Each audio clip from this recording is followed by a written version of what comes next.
than to see the citizens are happy. The Vedic civilization prefers monarchy. People like the governments of Lord Ramachandra, the government of Maharaj Yudhishthir, and the government of Maharaj Parikshit, Maharaj Ambarisha, and Maharaj Prahlad. There are many instances of excellent government under a monarch. Gradually, the democratic government is becoming unfit for the needs of the people, and therefore some parties are trying to elect a dictator. A dictatorship is the same as a monarchy, but without a trained leader. Actually, people will be happy when a trained leader, whether a monarch or a dictator, takes control of the government and rules the people according to the standard regulations of the authorized scriptures. Once again, we read Shloka Arajaka Bhayam Rinam Manyamana Maharshayam Deham Mamantu Smanime Kumara Samajayata. Thereafter, to save the people from the danger of unregulated governments, the sages churned Maharaja Nimi's material body, from which, as a result, a son was born. Om Agyanatimirandasya Gnajana Shalakaya Chakshutamina Tasmai Shri Gurave Namah Namam Vishnu Paraya Krishna Prishtaya Bhutale Srimate Bhaktivedanta Swamini Namine Namaste Saraswati Deve Gauravani Pracharine Nirvishesha Shunyavadi Paschatya Rishatarine Jai Shri Krishna Chaitanya Prabhu Nityananda Sri Advaita Giridhar Shivasadi Gaura Bhakta Hare Krishna, Krishna Krishna, Hare Hare, Hare Rama, Rama Rama, Hare Hare. Vanchakalpatarupyascha, Kripa Sindhuveva cha, Patitanam Pavanabhyo, Vaishnavabhyo, Namo Namah. Hare Krishna. Nice to see you this morning. And we have a very wonderful verse which we read together. Which is the part of the whole chapter, the 13th chapter, is the dynasty of Maharaj Nimi, who, as we read before, for those who were not able to follow the whole story, this is text 12, please the Lord.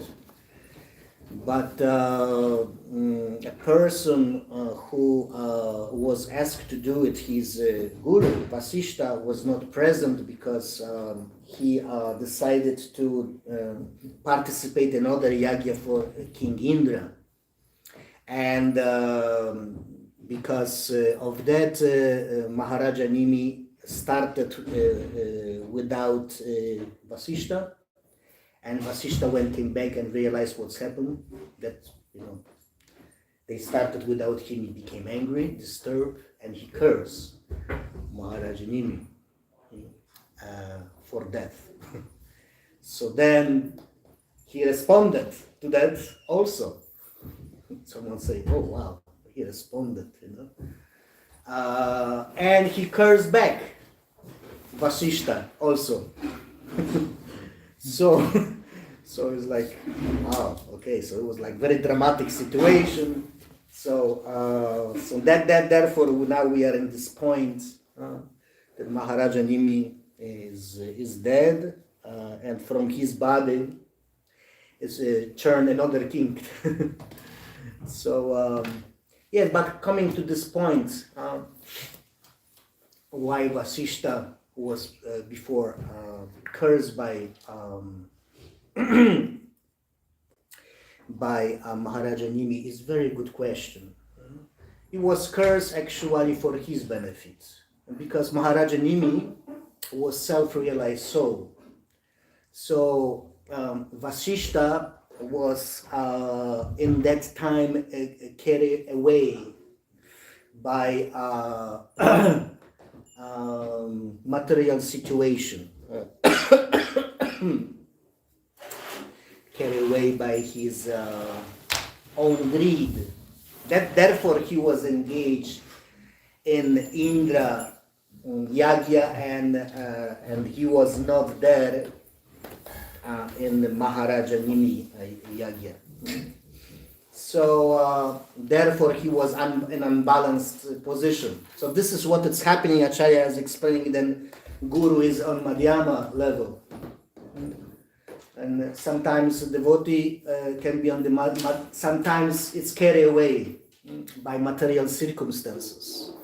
But actually, Maharaja Nimi, being on a higher position because he was a pure devotee, Uttama Bhakti, he was correcting the misbehavior of his own spiritual masters. Actually, in reality, he was on the position of the spiritual master of his own Guru Vasishtha. So therefore he was doing this not in terms of revenge or any envy was there.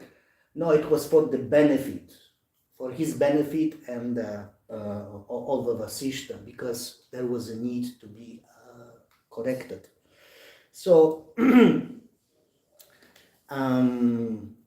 so therefore this is one point. And another thing, we're coming back to today shloka. So here Prabhupada very nicely explains, starting from this very important quotation, Arajaka Bhayam. Arajaka Bhayam is in this verse actually. It's starting words, due to fear of the danger of unregulated government. Prabhupada very beautiful purport. How chaotic situation can be when the government is not qualified. It's all about qualification. When we're talking about position, about spiritual life, it's all about qualification. And Lord Krishna explained, therefore, in Bhagavad Gita, that guna karma vibhagashaha, that everything is all about qualification. The karma, work, and guna, qualities, need to be considered. So someone can be engaged in particular work, in particular duties, but it has to be according to his nature. Otherwise, if someone has not qualification, for example, and doing some work, it will not work for him well, neither for the others. So therefore, Daivi Varnashram Dharma, it's selecting or dividing society. Is the system actually coming from Krishna? Because when Lord Krishna he's coming on his incarnation, this is one of the purpose, to establish this system, this divine system. So when he's coming, he's saying, he's quoting actually, Dharma samsthana parthaya sambhavam yuge. So he's just establishing Dharma also. Which Dharma? Varnashram Dharma. His system of interaction. Need to be established, this division. Of course, now we are in Kali Yuga, it's not possible to do, because that's why everything's upside down, whole society is in chaos. Sometimes we also suffering because of that. Therefore, 3 books for the management need to be known by the managers, Prabhupada said. What are the 3 books? One book is Manasamhita, another are Chanakya Pandit Sutras, and the third one is the Bhishma Sutras. So that's the stuff for the managers. They have to know, they have to be trained up in this, because they know their duties, what they actually doing. And then they have to see that they have also these qualifications. So everyone has to be selected, not because there is no any other person there. Like when monarchy, Prabhupada explained, monarchy is what is accepted by the religion. When monarchy was abolished in France, anyone knows from the history? 1789. 1792. Yes, 1792. Who was the last king at that time? 16. Louis. King Louis, yeah. But it was reestablished again. It was, king was, 1793, he was put it on guillotine, yeah, was cut off his head. People were frustrated. This is enough. Enough means enough. Yeah. So they cut off his head. Why? Because there was not proper management. People were frustrated. People were disappointed. The position were taken, but there was no qualification. So that's why everyone was screwed. And then was just egoism. Too much egoism. And Prabhupada very beautifully explained that's the present situation, the time where we live in Kali Yuga. That as soon as someone has strong votes, then he's very, till the end of his life he wants to stay there on this position. So this is not, no one is trained up in the mood of, detachment. Because we see that these Vedic kings, where we read the story, they have such amazing character, such amazing qualifications. As soon they found someone who replaced them, they just left, no problem. And they for what? For spiritual life purpose, just to be free from the position, not just to keep tightly, this, for his own benefits. For his own sense gratification. So this is how we should do duties. That's why our acharyas are explaining that even for the devotees we should follow two sets of rules, two tracks in the same time in our life. One track is, of course, devotional service track. Shravanam, Kirtanam, Vishnu Smaranam, Archanam, Bandhanam, Dasyam, Sakyam, Atmanivedanam. We should hear, chant about the Lord, engage ourselves in different forms of devotional service. This is one track. But another track, in the same time, we should follow in the human life the track of the duties of Varna and Ashram. And so means Varna and Ashram means we have different natures. Different conditioning should be addressed. That's why it's very nicely explained, Bhakti Thakur explained that traditionally in India, in any village, the seniors were deciding what's the nature of the boy. What's the nature of the boy in the age of 12? The seniors were gathering together. This boy should be educated because he has this nature accordingly. Why? Because when he is educated according to his nature, then he will be very inspired and enthusiastic and happy. And then because of that, then everyone in future, he also will be inspired and happy to see him happy and inspired, because this is what supposedly he should do. That's the sattva guna consideration. So supposedly what we should do in our life in every moment, this is at least good for us. This is sattva guna, this is sattvic action. Why we need to establish sattva in our life? Because Prabhupada explained. Because without sattva guna we can't even, if we not do that, if we want to practice Krishna consciousness and the lower gunas, then we can't get mercy of the Lord. We can't. First, we need to purify ourselves, because there is illuminating with the knowledge sattva guna. Therefore, we have to be properly trained up. by our superiors, by the seniors in Krishna consciousness. That's why these things need to be pointed out. That's why sometimes the confusion can come, what should I do? And that's why Prabhupada, when we see the Prabhupada teachings, whoever was coming in the beginning to the temple, what he was asking, what you like to do, what you want to do. That was the two questions. What you like to do, what you want to do.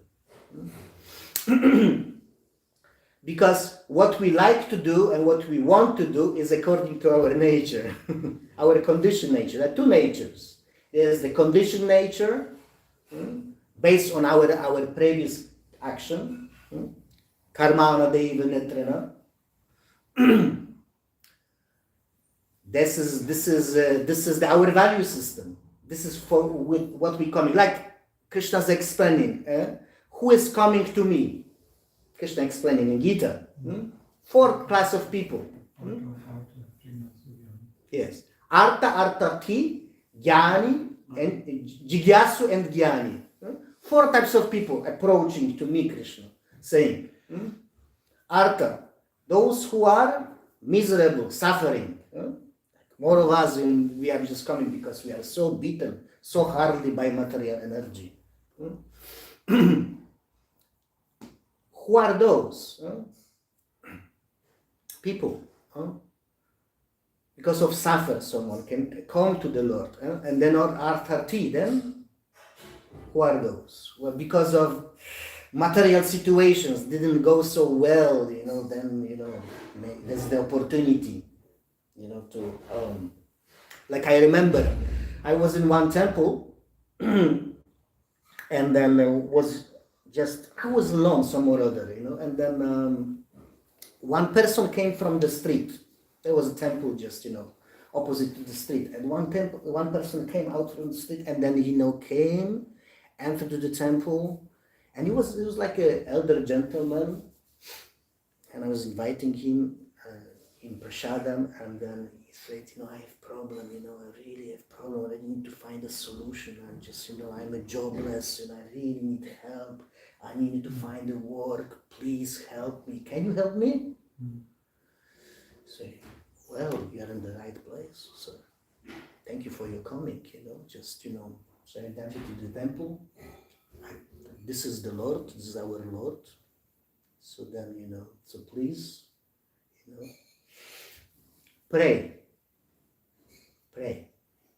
please pray, please, definitely you will get help. So I just left him, I went a little bit, to do other things, but I could hear, because he sincerely offered his prayers to the Lord from the heart. Oh God, he was standing in front of the deities.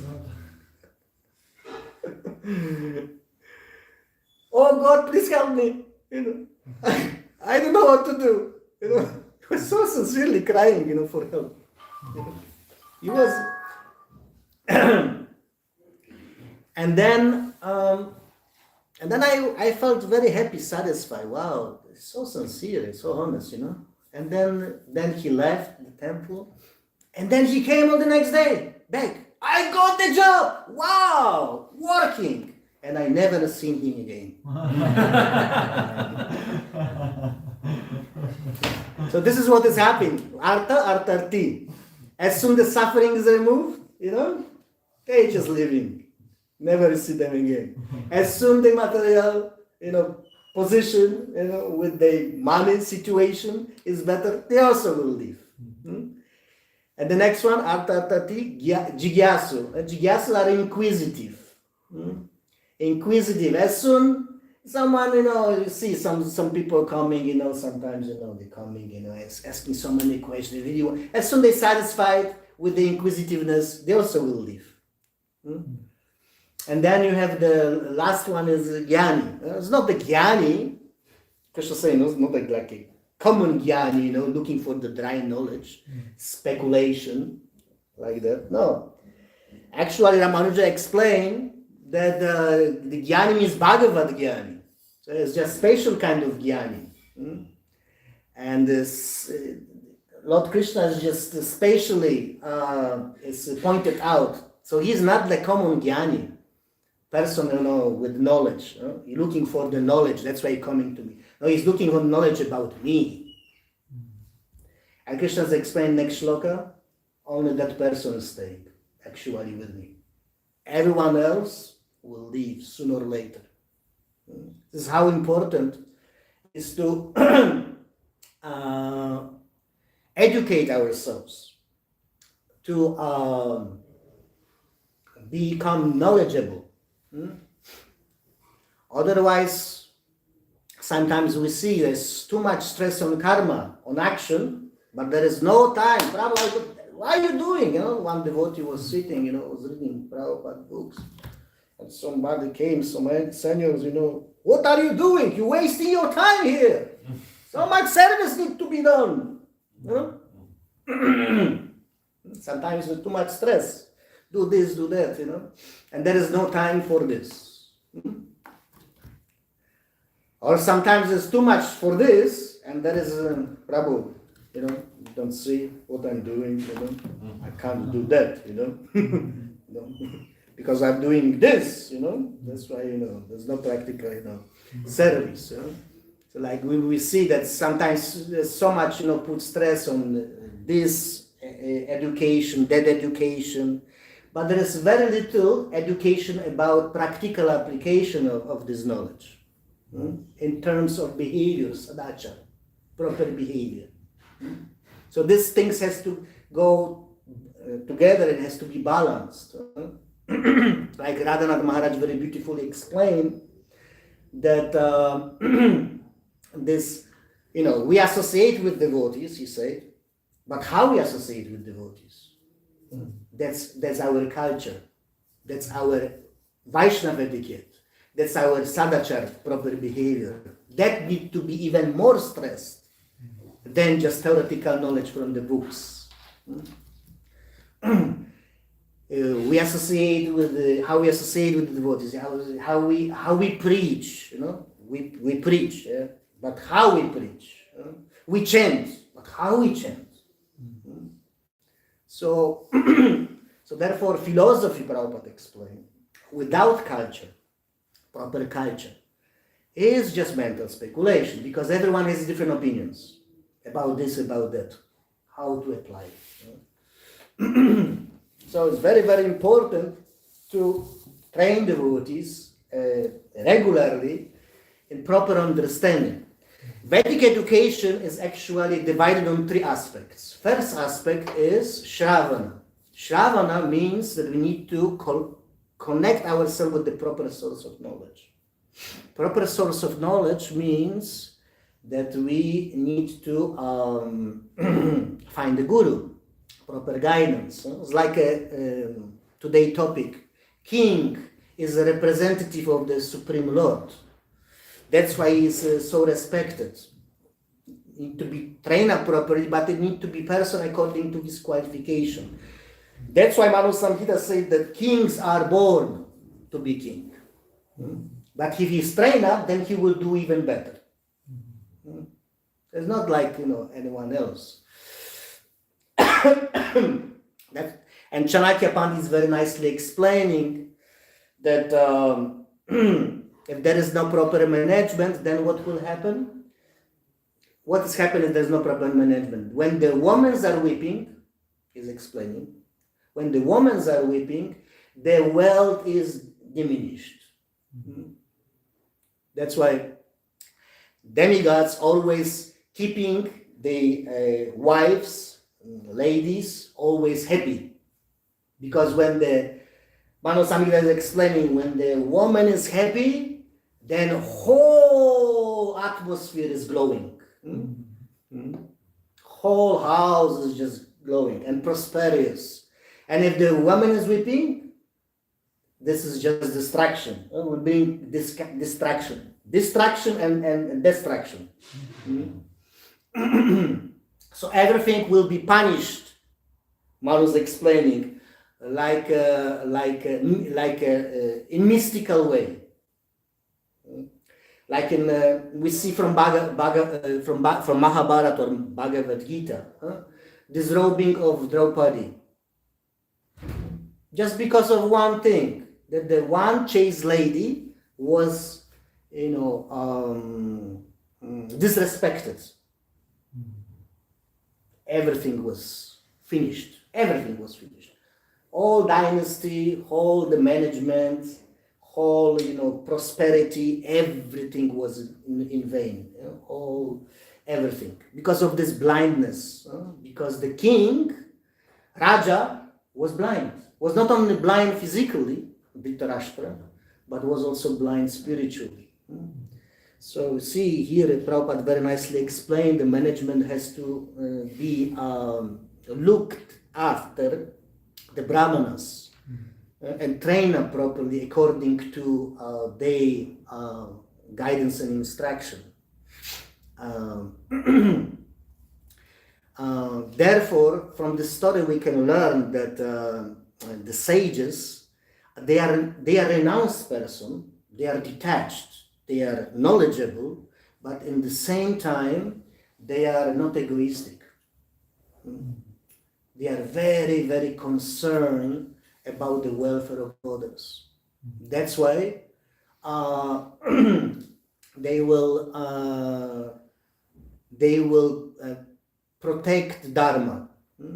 They will try to establish Dharma, proper performance of the I would say, prosperity and happiness of the others, citizens.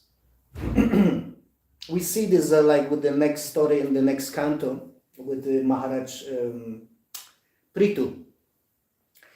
Maharaj, there is very nicely explained there why everyone loved such kingship. Because all their needs, they were fulfilled by such kings.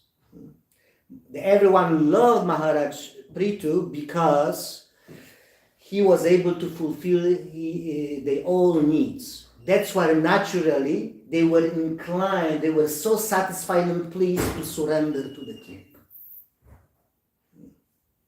And Prabhupada explained in Krishna book what are the 4 needs of the humans. The first one, nice clothes. The second, who knows? Nice food. Nice food. Yes. The third one? Yes. No. That's different consideration. What's the human needs? Shelter. Shelter, yes, proper shelter, exactly. Like Prabhupada is a temple, is a place of shelter for all the suffering conditioned souls. We can come, like Prabhupada explained, under the, Govardhan hill. They can come and take shelter of the temple. And then because so much attack, from all sides, in the material world. So much pain, so much, being beaten by material, so much material suffering, so much klesha, pains and problems. When we take shelter of the Lord, we can feel this experience, like we are just under the,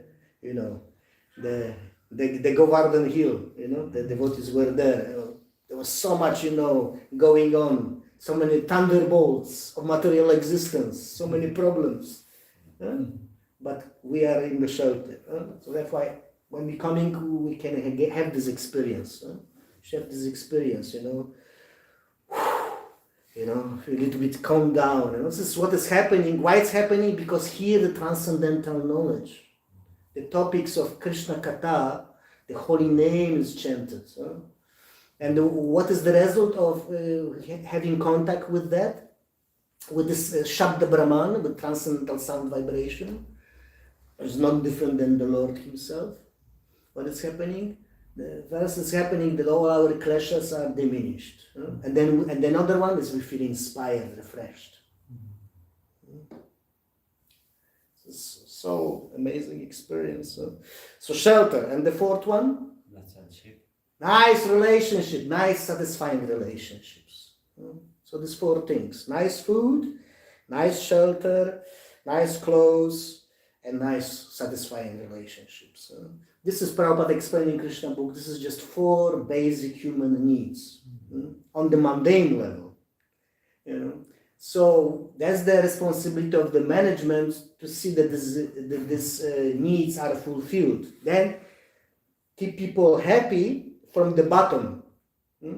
Then people can think peacefully about the higher things. So therefore, it is very simple, but is very deep. It is based on the principles. And these principles should be known and learned. Prabhupada explained that artha, the art of management, should be, no, artha. Dharma, artha, kama, moksha. They're the four principles for the humans. Dharma is the first one.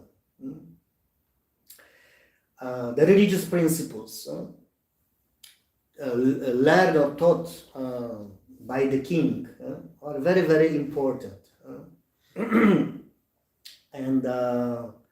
And then when the king is very nicely learn and train up about these kind of things, then he can very nicely take care and perform his duties for the benefits of others in the proper mood of the selfless service.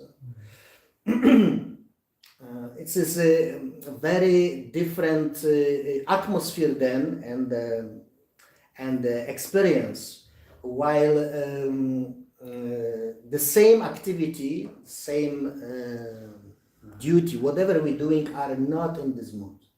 Are more egoistic, are more selfish, or whatever. The whole relationships are different. The whole service are in different mood. So therefore, one thing is just theoretically understand something, but if we don't understand theoretically something, some principles like that, we have to come back and analyze them more deeply. That's why study is very important. Prabhupada said, don't read my books, studying them. Read and study at the same time. Read them and come back and analyze what actually is there. Why it is said, why Krishna is saying, how it is connected with this, like that. So Shravana is the first aspect of education in the human life. Upanishads explain Shravana, connected with the proper source of knowledge, that the knowledge is delivered. We should be initiated, we should associate with the devotees, with the sadhus, that's for sure. But we should not stop there. Except then formality like ritual, initiation. Many of us are just satisfied with that. Finish my rounds, like chant last of his rounds, finish his 16 rounds, put, now I can do whatever I want.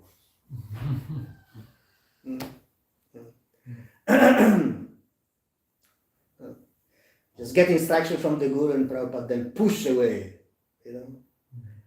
his disciple full of pain, that's what the Mayavadis are doing, Prabhupada said. Now I don't need my Guru, really, in my life anymore. I can do whatever I want, whatever I like, whatever I think. So formally, as the principle of Guru, of the Guru Tattva, is very important to understand also in our life. All these tattvas, Guru Tattva, Krishna Tattva, Jiva Tattva. But let's start with the Guru. First chapter of Chaitanya Charitamrita is about the different gurus. Different spiritual masters. That's the title of this chapter. So one guru is, in first chapter is explained, the shloka 136 till 138. One is about the Diksha Guru and another one is the Shiksha Guru. Diksha Guru is give you connection with the Sampradaya. Prabhupada explained both gurus are direct representation of Krishna. Should be seen like this, it should be treated like that. In other words, Prabhupada didn't want to just put so much stress on institution and position. Guru, it doesn't mean a person. Guru Tattva doesn't mean that. Guru, you can see Guru Tattva even when some young devotee who is not initiated, when he will quote and from Prabhupada, you can see this Guru Tattva there within him. Can be manifested in anywhere, in any situation. Prabhupada was in a train, and Prabhupada could understand this is his Guru. There was a conductor coming when the devotees were sitting there. Prabhupada was there, and then conductor just after checking all tickets, then turned to Prabhupada and he said, "Swamiji, but why you wasting time, spending so much time with the newspapers? You should translate the books. Put stress on the books, not on the papers." And Prabhupada, and then he left. And Prabhupada said, "That's my Guru." Spoke through that person. That's the Guru Tattva. So there are 2 points there in this first chapter regarding Guru Tattva. Brahmanda Brahmite Kona Bhagavan Jiva, Guru Krishna Prasadepaya Bhakti Lata Bija. The Guru, the person who is connecting you with Krishna through Parampara, who is planting the seed of Bhakti, Bhakti Lata in your heart, is one person. That's our ritual. We are very important for us to have a Diksha. Very important. Because Guru means that he's removing our ignorance because of his instructions. Instructions that's what is important, not the ritual. In 1977 in ISKCON, what's happened, when Prabhupada disappeared, there was gurus who so much put stress unnecessarily on Diksha, without Shiksha, without putting stress on Shiksha. What is more important, and Acharya is explaining, including Prabhupada, is Shiksha. From where are we getting Shiksha? Because one person will plant the seed, but who will nourish that seed? When Guru is here and there, who is that person who will nourish your Diksha? He has to be in line with your Diksha, has to be in line with Guru, Sadhu and Shastra. That's why Prabhupada explained very clearly there that central point is from where this instruction is coming from. It has to come from the Shastra. Shastra is the most important thing. Guru and Sadhu on the both sides are only person who just deliver the instruction, explain the instruction from the Shastra. And if they are not explaining instruction from the Shastra, like Vasishta was not able to properly guide, execute his duties as a Guru, he has to be rejected, he has to be corrected. So this is not about just the shell, the form, external form. It is all about from where we get the instructions. We see for Prabhupada was taking instruction both from his Diksha and Shiksha from the same person, Bhaktisiddhanta Saraswati Thakur. If it is happening in our life, it's wonderful. If we can always get instruction from this source, it's wonderful. But sometimes it's not possible. Because why? Because Guru is always traveling and preaching and trying to convert bring others on this bhakti path, help others. But we need to be nourished, we need to be inspired, we need to, be corrected. That's why we need to be open. I mean, Kala Krishna Das, we discussed this, very beautiful class Rasa Parayana Prabhu was discussing. I was just watching video. I didn't feel well at that time to be here, but very nicely he was explaining glories. There were two Krishnadas. One was who went to South India with Lord Chaitanya, and one who was Kala Krishnadas, the Lord Nityananda associate, Lavanga Gopa from Krishna Lila. Very nicely explained. So it was very, very inspiring. So let's help our devotees who have this responsibility. Let's make everything more easy for them. They work because they're taking care like a father's great heart, and let's try to cooperate with them. How? As a servants. Trying to really working on our service mood and being open for the correction. every one of us. Because it's very difficult, if there is no one to correct us for our mistakes, for our, shortcomings, or whatever it is. So therefore, Prabhupada said, management is very, very easy when everyone is thinking about himself as a servant. Thank you very much. There's some questions or comments.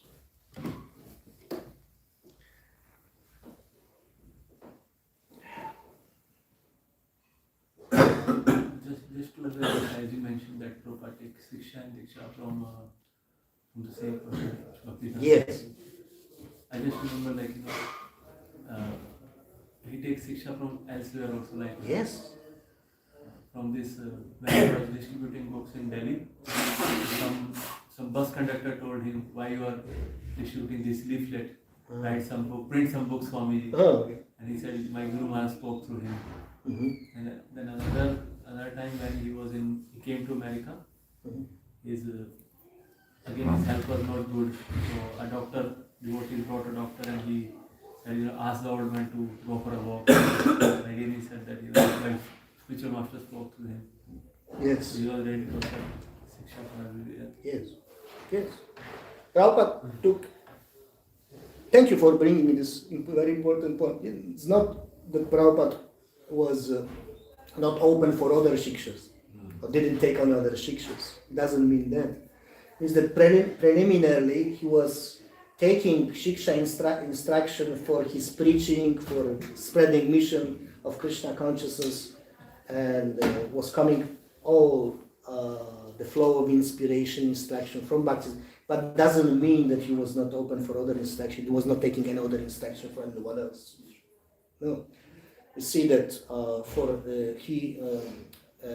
his sannyas guru, Keshava Maharaj, he was also his shiksha guru. He was taking instructions regarding his own situation, his family, his proper conduct, for his sannyas order duties. He was instructing, giving some special sets of instructions from him. Similarly, Sridhar Maharaj was like a friend of Prabhupada.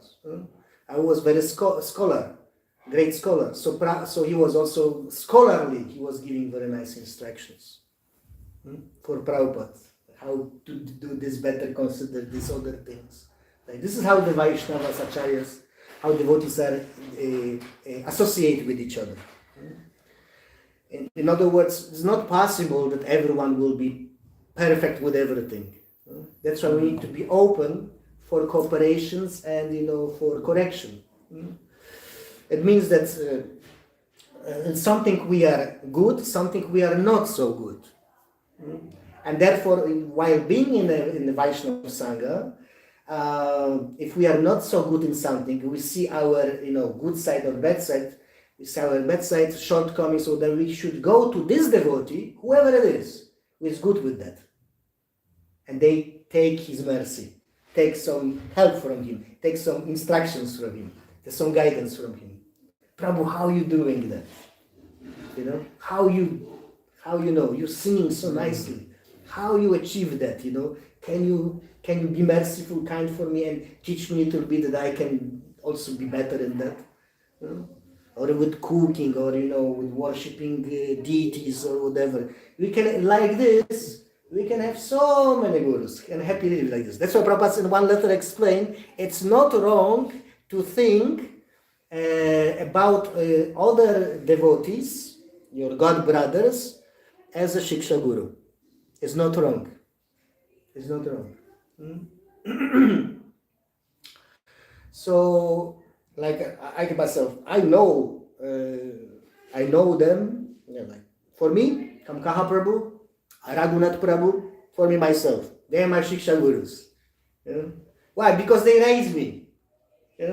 They raised me. I just by them. I just I am where I am. Just they train, they tolerate me, they corrected me many times, not 100 times. They were living with me, take care of me, and then I just grew up with them. I'm just eternally indebted. They're my eternal shiksha gurus. I cannot forget what they did for me. So I'm very obliged to them.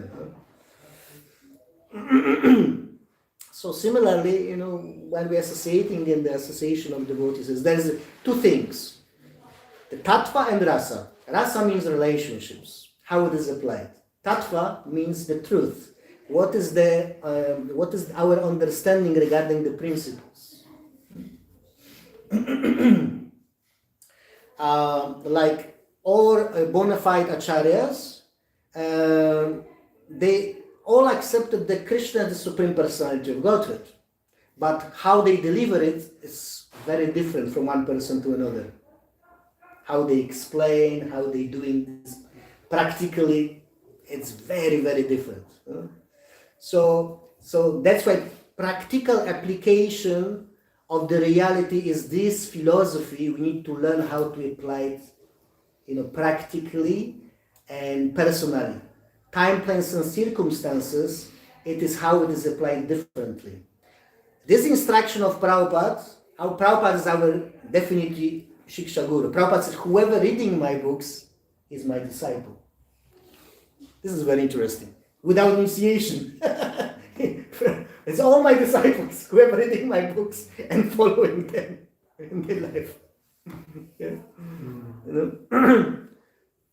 But we see how Prabhupada was instructing or giving instruction on the base of his teachings were very different from one person to another. That's why I was explaining what for one person will be the poison, the same thing will be nectar for another one, and vice versa. Because everyone is in a different situation, everyone is different. That's why the medicine has to be delivered in a different way. Not the same to everyone. That's why Prabhupada was expecting that we will be very thoughtful devotees, not just robots, blind followers. Prabhupada, they are not good. Are not good. Therefore, these things need to be discussed between devotees, different meetings, different groups of discussion between devotees. This is myself, I see that these things are diminishing. Before, when 80s and 90s, I could see that devotees are more discussing about philosophy, Krishna consciousness in their rooms. They meeting together, they discuss together, and it was very, very inspiring. Practically, we learn together how to do these things together, how to do better service, basically. ABS, always better service. If there is no this challenge, always better service, we're just complacent and satisfied, and we cannot grow. We cannot develop ourselves internally. So that has to be always better service. Therefore, thank you very much for your kind attention, and Srila Prabhupada ki.